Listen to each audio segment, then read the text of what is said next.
பாஜகவின் மாநில தலைவர் IPS அண்ணாமலை அவர்களே, முதல்ல நீங்க என் மண் என் மக்கள் யாத்திரையை வந்து நிறுத்துங்க. நாட்டு மக்களை வந்து ஏமாத்தாதீங்க.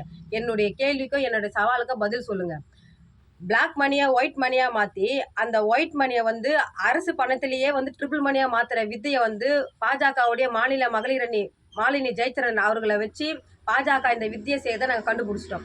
ஏற்கனவே மாலினி ஜெயச்சந்திரன் மீது வந்து 1500 கோடி கருப்பு பணத்தில் வாங்கின சொத்து பத்திரங்களை வச்சு நாங்கள் ஏற்கனவே ஐடி ஆஃபீஸில் வந்து புகார் கொடுத்துருக்குறோம். இப்போ ரெண்டாவதா ஒரு 1500 கோடியை வந்து மாலினி ஜெயச்சந்திரன், அவங்க மகள் சிந்துஜா, அவங்க மகன் சித்தார்த் இவங்க பேரில் 1500 கோடி மதிப்பான சொத்து பத்திரத்தை நாங்கள் எடுத்து வச்சிருக்கோம். பிளாக் மணியில் வாங்கின சொத்து. உங்களுக்கு உண்மையா நீங்க IPS படிச்சிருந்தா, உண்மையா உங்களுக்கு IPS மூளை இருந்தா, உண்மையா உங்களுக்கு IPS படிச்சதுக்கான திறமை இருந்தா, உங்களுக்கு தில்லு திராணி இருந்தா, நீங்க உங்களுக்கு டைம் தர 7 நாட்களுக்குள்ள அந்த 1500 கோடி மதிப்பிலான சொத்து பத்திரத்துங்களோட கண்டுபிடிச்சி நீங்க நாட்டு மக்களுக்கு நீங்க சொல்லுங்க. அப்படி இல்லையா நீங்க விட்டுருங்க. நாங்களே நாட்டு மக்களுக்கு காணொலி வாயில அந்த நிலத்தையும் சொத்து பத்திரத்தையும் நாங்க காமிக்கிறோம்.